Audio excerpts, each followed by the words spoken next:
thumbs up back there. Great.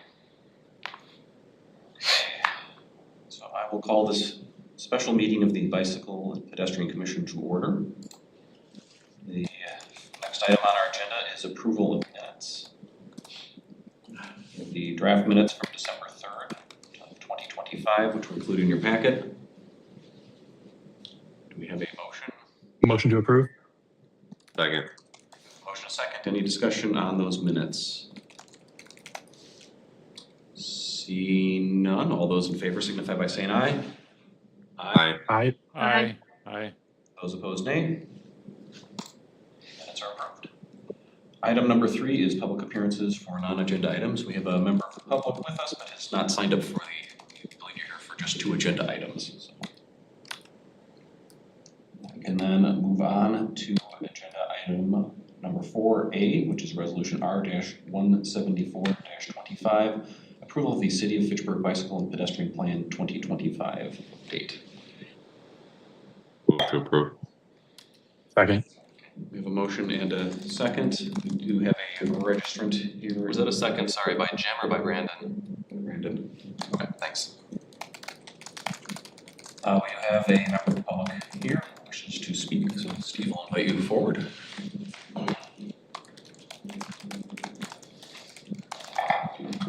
Thank you.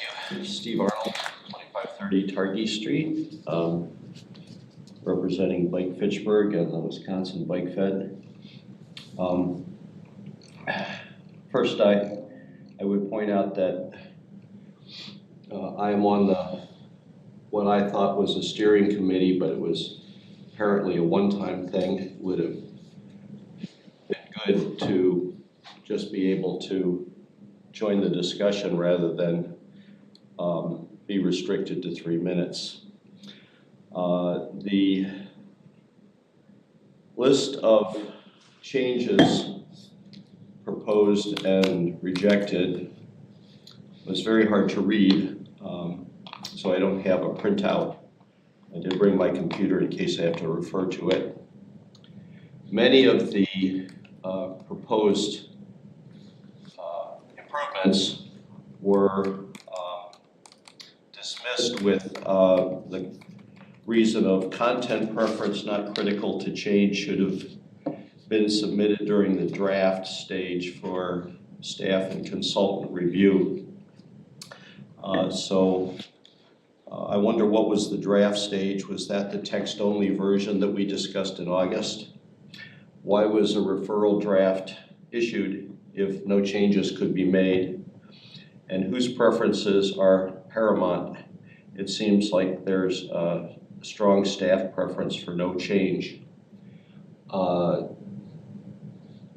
Our objective, speaking for Bike Fitchburg, is to get as many good things in the plan as possible and therefore have goals and guideposts for the next 5 years, or if staff suggestion stands, the next 10 years. And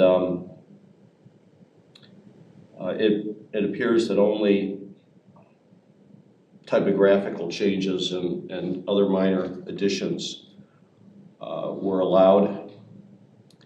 I'll just cover a couple of things that I was concerned about. We suggested that the plan reference the Active Wisconsin agreement that the Chamber and the City and Bike Fitchburg entered into in 2017. And the comment was that we'll reference that resolution, but we need to make clear that it was a 2017 partnership and nothing active is going on. Many parts of the city government continue to cooperate with Bike Fitchburg and the Chamber, and we refer to that agreement often. It was never intended to be a one-year agreement. I don't know where that came from. Has the city informed 1,000 Friends of Wisconsin that they're withdrawing from Active Wisconsin? I was concerned about the photo that showed a continuous rumble strip, which is not a best practice. The comment was that they didn't have a photo of that. I found one in 30 seconds on the Federal Highway Rumble Strip Implementation Guide. Let's see, which way is this camera? So there is such a photo. The bicycle committee on page 87 was formalized.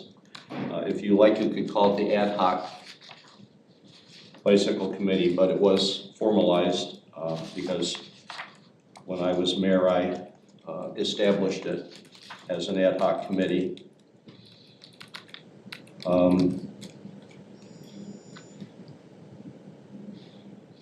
There was a comment for page 99 that we shouldn't put anything in there about enforcement because of parking lanes using the bike lane uprising geodatabase of violations. So that database is of time and geo-stamped photographs of violations. And I wonder what kind of data would be considered objective to guide enforcement. There was a comment about ProWag, that the department is, Public Works Department's moving ahead with a plan to implement ProWag. And so I ask if that is,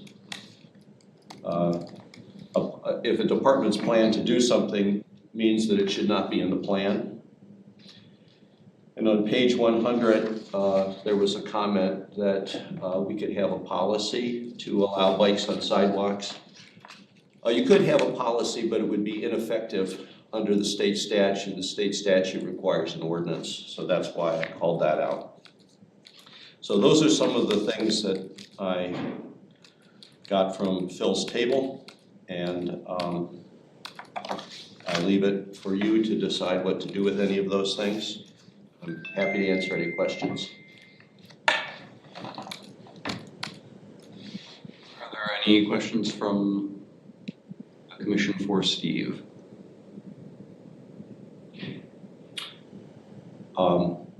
In addition to my Bike Fitchburg report, I could characterize what happened at the Transportation Commission because no one else on this meeting was at that meeting. If you wouldn't mind, I mean, I watched it, but was Okay. not physically there. But if you... Well, for those on this commission, basically the concern was that substantive changes would not be accepted, and that that the main goal seemed to be to have a plan and not to improve the plan at this stage. So that's why they recommended approval. Should I give an overview? Go ahead. Yeah, okay. Thanks, Steve. So first, just kind of the standard overview. You also saw this plan in December. After Bike and Ped Commission voted to table their decision on the plan, Community Equity Committee came to a similar decision. It was kind of a tough spot that they were in because they weren't formed formally as a committee when this plan started, so they weren't able to be engaged in the drafting of the plan. I had sent a draft of it to Equity last January and got a few comments back that we tried to incorporate, but we weren't able to kind of more formally work with them, so they just felt that there needed to be more equity-related metrics, and without those being in there, they couldn't really vote yes on it, so Equity also tabled their vote. Following that, Transportation Transit did vote to approve the plan. I did speak with Ross, and it wasn't so much about substantive changes, it was that there's not really capacity at this point. The consultant is no longer participating, the budget is gone, and the sense is that council and the mayor would like to have this passed and not delay the process further. So it wasn't about not wanting to make improvements, just so much that at this point it's kind of passing the plan and directing staff to make critical changes as noted versus delaying the complete completion of the plan for an uncertain period of time longer. And so this is, you know, from what I heard from the staff contact and from him speaking with the sitting holder as well. I will say there was a draft period. It started in August. It was a text-only version of the plan, but it also included all of the maps and figures and tables. There was a 2-week period to provide feedback. We did not receive any of this feedback at that time. When you reached out at the end of September and said you hadn't participated, we gave you another opportunity to provide edits. You again didn't provide anything. So we got 2 days with 10 pages of edits and comments 2 days before Bike and Ped was scheduled to vote. And at that point, we had gone through a long process with staff, with the consultant, with the planning team, when there were back and forth conversations going on, and we had more of a chance to discuss. I wouldn't suggest that none of these changes would improve the plan, but it's that there was a long, months-long period to incorporate more content changes that we didn't get these comments. And so once we got to the point of December and had 10 pages of comments, staff deliberated over a number of these things and picked out what we think is critical to include in the plan. You can't have a decent bike and pedestrian plan if you don't include these edits, and we did our best to include all those things if it was really critical, or if it would be improve the plan and also be relatively minor change. And so that's what these that's what this spreadsheet reflects, is what are the things that we felt would be the most doable to still incorporate into the plan, improve the plan, without this now drawing the process out into May, June, when, you know, there are other critical things that we all have in our roles also to continue with. We know that from city leadership, there's a desire to be done with this process. We had a budget, we had a scope, and we have exhausted the budget and followed that scope as was laid out. So we're definitely not intending to minimize anything or exclude anybody.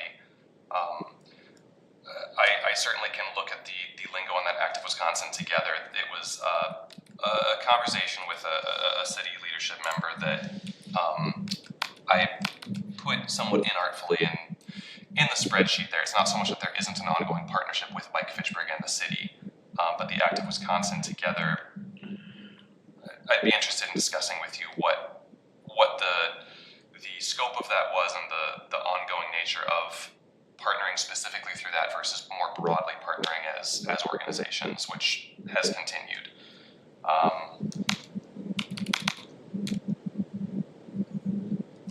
Yeah, that's kind of the only kind of setup and preface that I think is needed.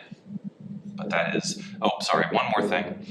The Common Council did, of course, vote to delay their vote last week to give Bike and Ped Commission time to reschedule a meeting to have their vote. They will be voting on it next Tuesday.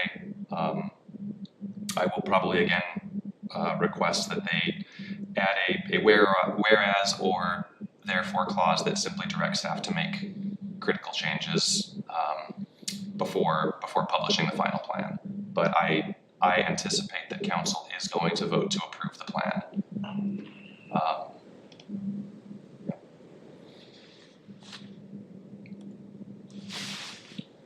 Is there discussion from the commission? Kelly?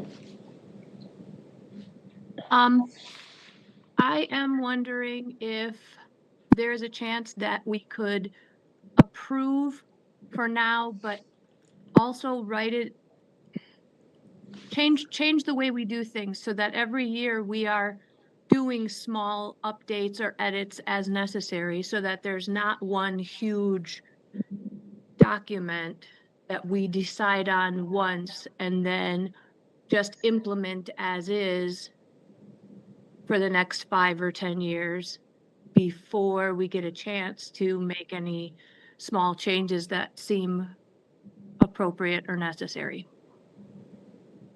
That's what they do with the comprehensive plan, right? For the city, they look at it a couple times a year. Joe, you would know that.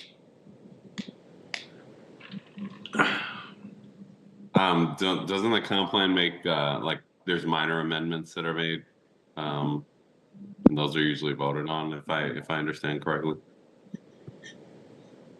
Yeah, that's what I'm proposing, that we treat our bike and ped plan in that way, so that if we see there need to be changes, especially because we're such a growing city, that things will be changing majorly in terms of new neighborhoods and lots of new infrastructure coming on. It feels like being able to respond to those changes as they occur rather than waiting 5 or 10 years and then going back and say, hey, here's what we wish would have happened or should have happened. Well, I would say I think that Mark set a pretty good example of how to handle that over the last few years as chair, that he was not waiting for, wasn't waiting for a plan update to go through a couple times a year and say, hey, here's the priorities, here's what's in the plan, we need to review this, and here are additional priorities. I think Andy's continued to do that as well. So it's certainly, the Bike and Ped Commission is not restricted to only work on what is in the plan. The plan is more about what are the priorities for bicycling and how do we want to address those. But if we add a new neighborhood, just because it's not in the plan doesn't mean we don't look at improving bike and pedestrian infrastructure there. If new federal guidelines come down, our hands aren't tied because it's not in the plan. And that's something that I think is really important to remember. That something not being in the plan does not mean it doesn't get addressed or become an area of focus. And something being in the plan, as we all know, doesn't necessarily mean that it is going to be a top 3 priority over the next couple of years. So that's still something that, the Bike and Ped Commission should certainly be looking at the plan and trying to help implement it and looking at it for guidance on ongoing conversations and work. But it is not an all-encompassing, the be-all end all set of commandments. But I think that point is taken, that certainly over the coming years, looking at considering modifications, I don't know if it would be to the document itself, but certainly discussing, whether the top 3 things we see from the plan this year still apply next year. And I guess to Kelly's point, if there is a new neighborhood, I think we could do an addendum to it if we wanted to say, this map's out of date. Could we do an addendum and say, here's the new map, here's how this incorporates into it? I think there could be maybe necessarily modifying the plan itself, but could there be some way to record what we're doing to? It is somewhat of a living document. I could check with admin on if there's a process for doing something like that that would more kind of officially add an addendum to the plan, or if it would just be create a new map and link to it on the website, which we can do anytime. The plan doesn't restrict us from adding documents and maps and things to the website. So if something needs to be updated, doing that. My concern is that doing it all at once as a huge update from the previous plan feels a little overwhelming, I think, for a lot of folks. And if, as we see there need to be changes, we make those changes through, each year, if that's part of what we do as our commission, it would never feel quite so overwhelming as what we just went through.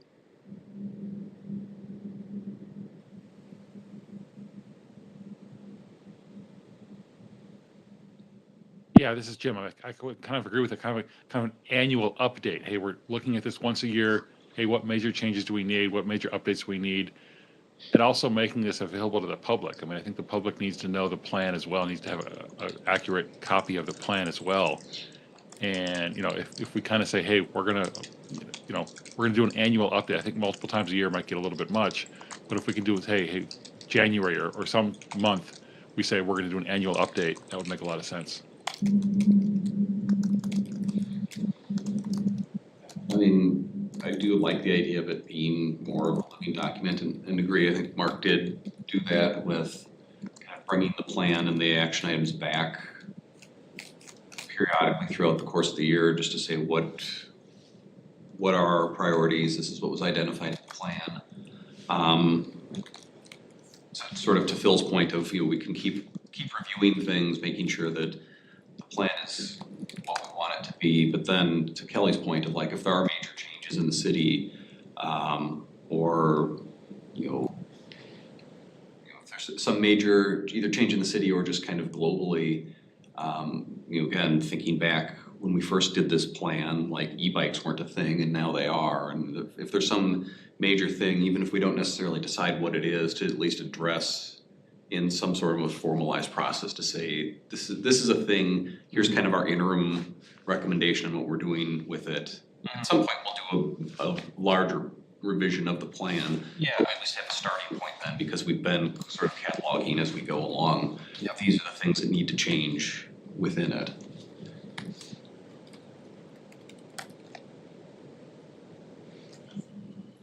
Just my comments here quick. I will echo, the desire to make this more of a living document. I think we're all on the same page as that, but focusing just a bit here back on what we have in front of us, the 2025 update. I spent some time reading through the 2017 plan and making a table of comparisons of, what's changed, some of the major themes. And I really do think this 2025 update just represents a substantial step forward in clarity, equity, safety. It, in a lot of places, it moves us from a largely aspirational vision to a more actionable framework. And I think a lot of the design standards have been updated to what's modern, not just in Fitchburg, but at a national level. Just in general, I think this plan gives us a much clearer framework to work off of. Again, it's a baseline, it's a living document. It's not something we're writing into law here. It's to guide us on the projects we work on and how the city's growing. So, yeah, I'm all for getting this forward and getting this documented.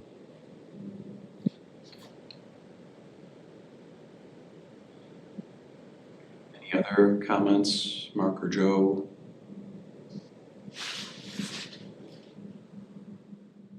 I concur that this is something that we should continue to review, and I know Mark would, as chair, take pieces by pieces and cover them in meetings, and have us kind of in a digestible way break down certain parts of the plan. And I think that was a useful exercise, even to get us as a committee focused on what the plan says and be engaged in reading it. So I don't have much to add other than yes, it should continue to be a living document that we reference and not just something we put on a shelf.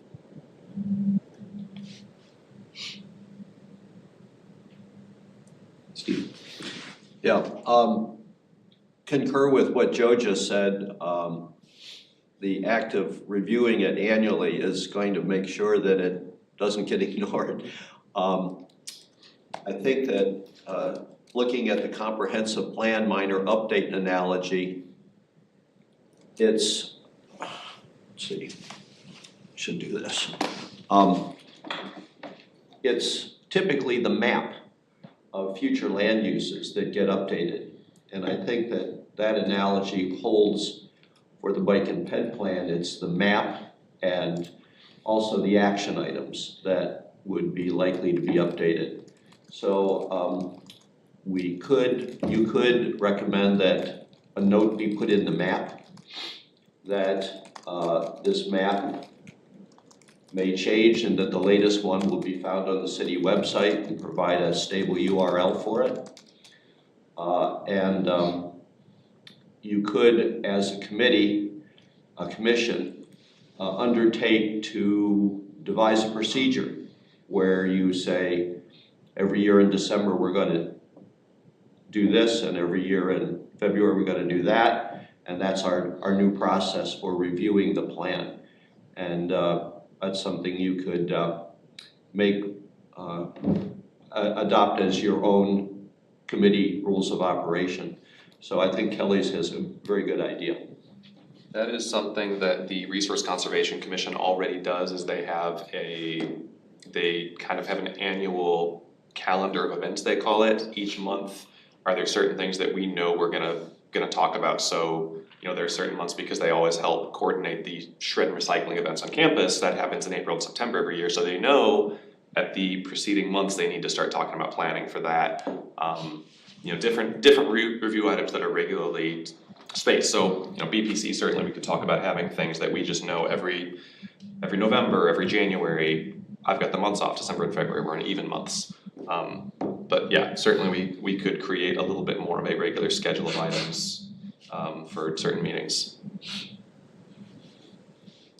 And I would say one other analogy with the comp plan. I don't want to promise anything that I can't follow through on. The comp plan is supposed to be updated every 10 years. When I started 6.5 years ago, they were finishing up the latest comp plan update, and so I was just kind of marginally included at the tail end of it. Over the past couple of years, city leadership has agreed that it needed a sooner update than every 10 years, and so they're starting the process right now to update the comp plan again. So even though the directive is every 10 years, they're not waiting for that with this comp plan because they felt it was important enough to revise it and create a new comp plan for Fitchburg, so that's beginning this year. The same thing could happen with the bike and ped plan, that right now we've got in here a directive. It needs to be updated at least every 10 years. If after 5-6 years, there is a strong feeling from bike and ped, from the council and the budget available, there's nothing saying that it couldn't be done sooner, but that it needs to be done at least every 10 years. Well, and I guess that's part of where annual review would help. If we're doing an annual review of the plan and we have an addendum to it, if we're finding that it's relatively tame, there's not much to it, we're probably more on that 10-year cycle. If we have pages and pages of addenda to it and we're making frequent changes to it, then that would probably be the hint that we need to do something on a cycle a little sooner than 10 years. I have one question for Steve. In terms of becoming a gold city, is there a rule that we have to update every 5 years, and would making it a living document so that it's constantly under revision satisfy that? Rather than, letting it be 10 years, but always being under revision, would that make the folks who make those decisions happy enough with us? I'm sure that a regular review policy would be considered a great advantage for the city. I don't think that the Bike League is asking for 5 years. It may have been modified since the 2010 comp plan that I was most involved in, but I think that the every 5 years update of the bike and ped plan is coming from the comp plan. Now, staff, doesn't necessarily have to follow that, and they may recommend something different, or it might have been changed in the comp plan. I'll just add on to that. There are very few requirements from the League of American Bicyclists vis-a-vis improving your bike-friendly community score. So I can read you directly from our last report card where they had 11 different items, I believe, 8, 9, 10, 11. They had 11 items in their feedback to improve that they said to maintain and improve on your Silver Bike-Friendly Community Award. BFC reviewers recommend. So there's no requirements. Like I've mentioned before, we have a Bike and Pedestrian Commission. Madison, a platinum city, does not. They've had a bicycle and pedestrian coordinator, but there are different ways to get to the same goal. And ultimately the goal is make your city better for biking and demonstrate that you've done so. And the best way you can demonstrate it's gotten better is by ridership going up. That's kind of the final metric, that if you can show that, hey, we've gone from just under 1% of people regularly commute by bike to 3%, clearly something's working, but they want to see what we've done to get there. So what they did say was update your 2017 bike ped plan by adopting specific measurable goals to better benchmark and track the success of the plan. Establish a dedicated annual budget for implementation of the plan, in addition to funding for ongoing bicycle programming and infrastructure development / maintenance. So one thing that they have discussed with us on phone calls is they said, it would be helpful, again, not a requirement, everything is always very couched in, we recommend, this would help. But it would be helpful for the city to demonstrate in our next application specifically what material investment is being put into biking and pedestrians. And I think that when Steve and Mark led the last application process, they did a pretty good job of this. I probably could have gotten even better data than I did to support them.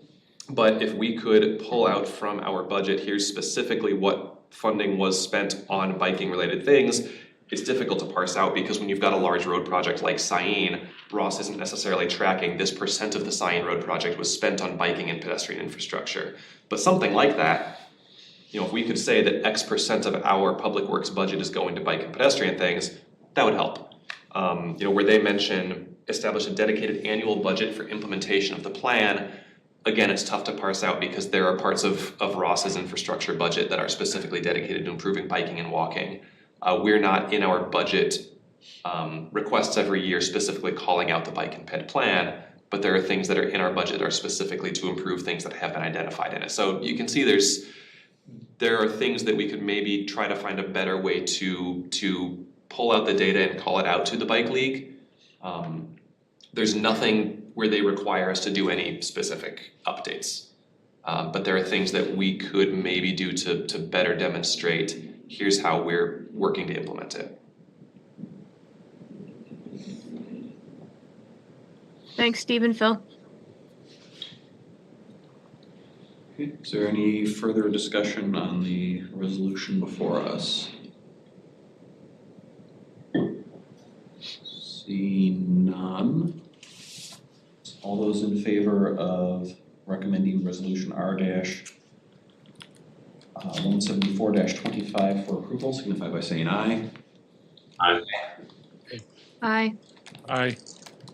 Those opposed, nay. Okay. That resolution is recommended for approval. Just say thank you to everyone involved in the process. Yep. Thanks to all the members of the commission who were involved in this. Thank you also to Bike Fitchburg.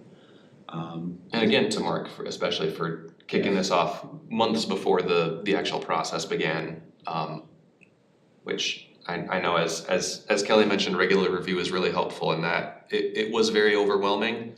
This process, it's a big plan, but at least getting started in conversations earlier made it a lot more digestible. So I appreciate that foresight.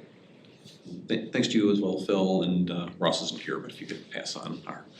And Dakota did a lot of work with yes. those maps. We still got a little bit more to improve in those final edits, but yeah, I'll let them know. Thank you. Item 4B is update from the Governor's Bicycle Coordinating Council. This won't take very long. We did have our most recent meeting in December. Just a couple of items wanted to flag for this group. So the Department of Transportation is in the process of updating their active transportation plan document 2050. They do things on a little longer scale than we do here, since we're just speaking about how frequently we update plans. And so part of it is previously DOT had separate plans they had a bicycle plan, they had a pedestrian plan. They're trying to coordinate all those together into a single active transportation plan. They are actually getting very close to finalizing that. They're also in the process of finalizing their design standards for bicycle and pedestrian facilities, which is the standard that DOT would use on any of their projects. So if you're thinking like state highways or any projects in which they're funding, which does sometimes impact Fitchburg where we're receiving a grant from DOT, we do need to follow their design guidelines. I can send a copy of kind of where the current drafts are to Phil if it'd be helpful.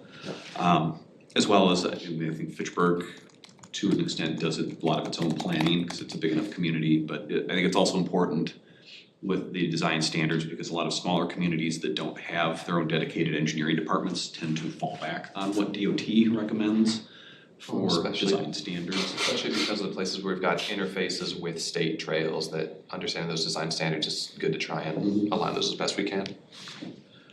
And then two other things, I might see if I can get some additional speakers to come to us.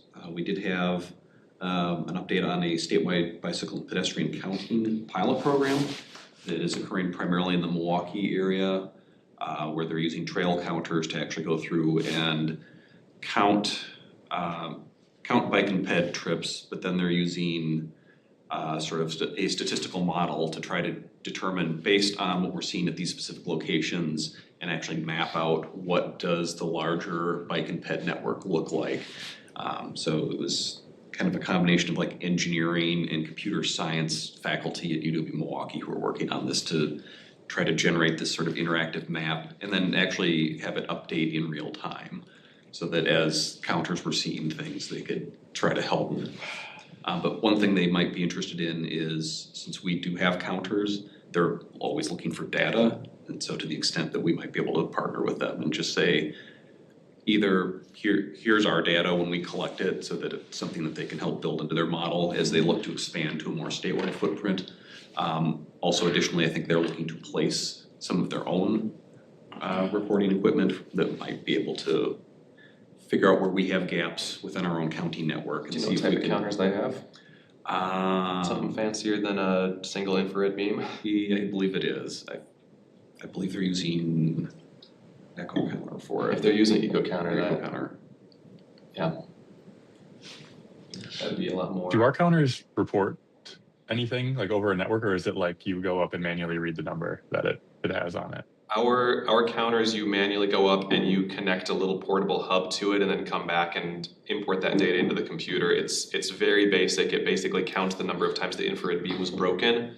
It doesn't differentiate between bikes, skateboards, pedestrians, deer. So we know how much traffic there is. Now, of course, you figure, except in maybe December, the vast majority of your incidents that you record are gonna be cyclists and pedestrians. But we don't know what it is between those. So we know generally traffic on the 7 locations where we have those counters. We don't know directionality or type of traffic. We just know how much use in general the trails get. So something like echo counter, I don't know how they pronounce it. They have, they've got equipment that is better able to track directionality and mode of transit. The one counter that Steve recommended we place here at the library facing Lacey Road from Telram does track type of transportation, whether it's pedestrian or two-wheeled or a car. But yeah, the Trafex ones are pretty dumb.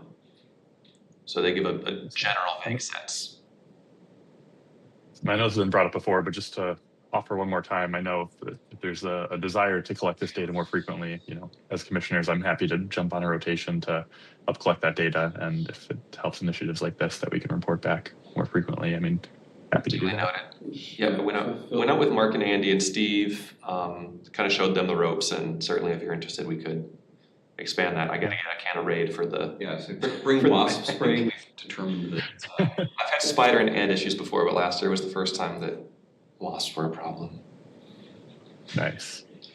And then the one other note, DOT was contracting also with UW-Milwaukee with Bob Schneider, who's a faculty member there in their planning department, to update bike and pedestrian crash and injury data. Okay. And so he has kind of statewide data that he has a little more kind of granular results that could help. And I know that was something that Kelly had been asking about, was sort of like bike and ped crash data. So Yeah. an opportunity to bring him in. Would that be different from what the TOPS lab at UW has, do you know? Like I a think different data his- source? I think his is more detailed than what they have. Okay. TOPS lab really just records, there was an incident and it involved this mode of transportation. Yep. He gets much more into like actually taking the police reports and like determining direction of travel, conditions, was it after dark and Okay. the cyclist didn't have lights on or the driver was impaired. Oh, that would Like, be he's really got much interesting. more. Yeah, that's a lot more variables to include. So, I think for his purposes, he looks at it on a statewide basis because otherwise you're dealing with such small subsets of data that looking at just Fitchburg crashes probably isn't going to tell you that much, but it is helpful to kind of hear from a statewide perspective of here's globally what we're seeing, these are what are causing bike and ped crashes. And then he also, I believe TOPS lab really just, and I take it back, I think they do indicate severity of crash, like if it's a fatality versus a serious injury, but he also looks at that of like, what are the factors that are going into sort of minor crashes that are causing injury versus crashes that are causing severe injury versus crashes that are causing fatalities, and like really digging into what are the causes behind them. So I think it would be potentially an opportunity. I've talked to him, he would be interested in coming to speak to the group, so. But that is all I had, just kind of on the Governor's Bike Council, if there are any questions on that. Otherwise, we can move on to 5A, which is the council update. So if you had anything? There are no updates on my behalf. Thank you. Thank you. 5B is the staff update to the commission. Not much. I think we already discussed last year that the Cyene construction project was done, so that whole thing is open now. We'll have a little bit more opportunity as it gets warmer to talk about other public works projects. I'll bring Ross in and at the next meeting to try to bring him in, at least get an update from him. But yeah, there's not much else. I know the Nine Springs Interceptor project that MMSD is doing is gonna commence this year. That's gonna be over by Goose Lake area, so we'll make sure we're getting updates on any impacts to the bike and pedestrian network when that happens. But no schedule has been released for that yet. Any questions for Phil? Yeah, Phil, just one question. I know like last fall, I believe it was, we were celebrating the kind of final phase of B-cycle rollout. Yes. Just curious, moving forward, if we do onboard new neighborhoods and new development, is it B-cycle that approaches us saying, hey, we'd love to put one here, or do we reach out to them, or how does that kind of work now that we've completed the main rollout? So at this point, a lot of that main rollout was funded by a TAP grant from the Wisconsin DOT. That TAP grant is tapped. So at this point, any future B-cycle stations B-cycle would look for a sponsor to pay for that installation, for the capital cost of the docks and the bikes. My guess is because the city put right around $100,000 into this initial stage, which was quite a bit more than B-cycle had kind of indicated they thought we would need to. The city may not be as interested in, I don't want to speak for anyone, maybe they will, but B-cycle will look for a sponsor, whether that's the city or private businesses. I know there's some private businesses they've reached out to in the past and might court them again. I could reach out to my contacts at B-cycle and say, hey, here's a spot that would be really valuable. Have you thought about talking to such and such? But the city is kind of stepping back from leading that because of the depletion of the grant. And so if B-cycle is looking to expand in Fitchburg more, it's more likely that it'll be them doing that or a sponsor reaching out to them and saying, hey, I'm interested in this. With new neighborhoods, it's less likely that they would put docks in a neighborhood because they really are looking for kind of multi-use locations where you've got residential, you've got park use, you've got commercial, things like that. So it'd be great to have B-cycle docks close to my home, but there's not really any other utility to the network. Great, thank you. Yeah. I guess to that point, especially as more and more projects are happening along the North Fish Hatchery corridor, especially as single-story, single-use buildings are coming down and multi-use buildings are going in. I think that's probably a good conversation to have with the developers. Yep, that would be good. And one of the big sales pitches during the grant period was that sponsors that came in were going to be able to get, because of the matching dollars from the grant, sponsors were going to be able to get stations cheaper at that point than at any other time. So they can still approach developers and businesses. It'll just be a little bit higher price point than was offered 2 years ago. We've got that development along Fish Hatchery. There's still more going in kind of over in Uptown between Terravessa and the East Sherrill area. There's a new development being planned for over at South Stoner Prairie. So they're definitely, there's a lot more growth coming in Fitchburg and potential for B-cycle, but they've got to find somebody to come to the table. Steve, maybe you and I can have a conversation offline of how we best approach those. Just thinking on some of these projects, and to your point about cost, but at the same time, if you're putting in a multi-million-dollar building, what's the cost of 20,000 more? Yeah, what's the cost of a few docks? You're building your financial plan to put the project together, but hitting them on the front end prior to shovels going in the ground. Yeah. Okay, if there's nothing else on the staff update, move on to item 5C, the Bike Fitchburg update. Zane? Thanks. Thank you. Yesterday was the deadline for getting things into the statewide bike fed calendar to be in the printed ride guide that was going out in April. So we have been working on our schedule for the year. We will have 6 rides for Joe, a Bratfest Biker Brought to Work ride. We will again cooperate with the chamber on the brewery tour. Pick me up at the border will happen in September. Next up will be, so we'll have a commuter station on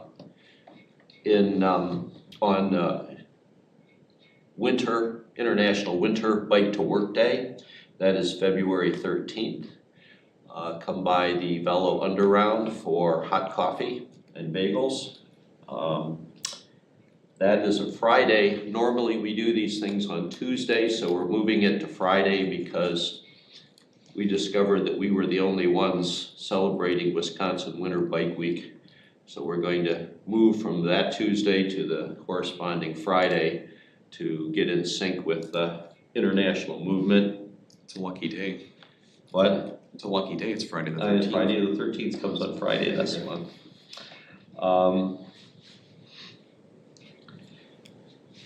Organizationally, Bike Fitchburg has been serving as the financial agent for 2 other efforts. One of them is the Cycling Without Age Fitchburg, and one of them is the Kyle Stegert Memorial Greenway along the Cap City Trail. One of those has already been spun off as a separate corporation, and we expect in the next month or 2 its 501c3 determination. And so that's the Kyle Stegert Greenway. They have also undertaken another fundraising drive and raised an additional $15,000 to finance the improvements and the maintenance along there. Over the winter, we've had 2 herbicide, or fall and winter, we've had a burn and 2 herbicide applications. And after tree removals, there's a maintenance agreement between the city and the corporation that is going through commissions and committees. I don't think it's coming here, but it's going to the Park Commission and the Tree Advisory Committee. And when that agreement, when the resolution has been signed to allow the mayor to enter into the agreement, then we'll remove some trees and get the prairie seed down. And then this spring, we hope to get the path and benches and the bicycle repair stand and parking in down there. Cycling Without Age is that international program to give rides to people who cannot ride bikes on their own using electric tricycles with front bench seats called trishaws. And we are up to about $8,000 on that effort to raise $40,000 for 2 trishaws and a trailer. We're likely to buy the trailer first because we have a loan of one of the bike feds trishaws for 2026. And we'll be starting up giving rides in May. That corporation is a little farther behind, but will still be launched and separate from Bike Fitchburg this week, this spring. We enjoyed getting together at the Gear Shift Gathering with other bike nonprofits over at Wisconsin, Bikes for Kids Wisconsin last week, followed by the Brazen Dropouts Bike Swap. I did want to remark quickly on the B-cycle expansion. We are pursuing B-cycle expansion as part of our business outreach program, which we have in cooperation with the Chamber and the city. Businesses and other organizations get credit on their bicycle-friendly business application for supporting biking at the national, state, and local levels. And so a organization like the Chamber, who sponsored a B-cycling station, that is something that we can tell them is a good thing. The other thing I can share is that I discussed with the mayor earlier last year that we tend to spend hundreds of thousands of dollars on TIF projects to do things like subterranean geotechnical remediation and supporting underbuilding parking and other kinds of things like that. And we should not be sponsoring projects with city funds that do not have B-cycle stations in. And she agreed with that. And so she said that she would direct staff to include B-cycle stations in future TIF development projects. Now, we have not seen that happen yet, but I think her heart is in the right place. She's very busy, but I think that that's a really good opportunity. For example, the 7-story mixed-use building that will be on Fish Hatchery Road would be an ideal place. It will be a rounding error in their total project cost and even in the cost of the TIF contribution. So this is a good way to expand B-cycle as new development proceeds.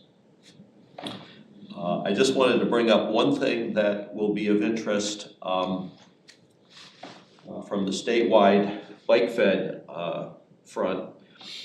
The Route of the Badger has been a cooperative experiment or project between the Bike Fed and the Rails to Trails Conservancy and covered the southeast 7 counties of Wisconsin to further develop and complete a 700-mile trail network across those counties.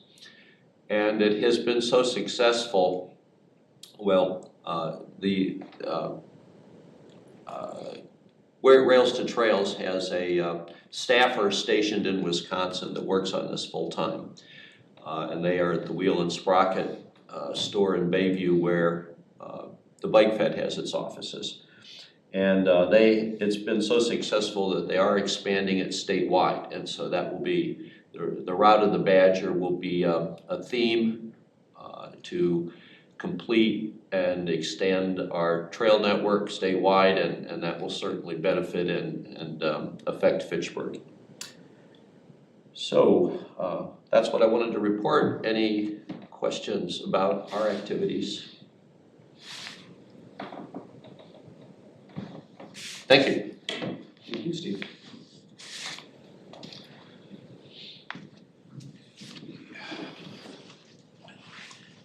And we are on to item number 6, which is announcements. The next meeting will be on April 1st. Are there any further announcements?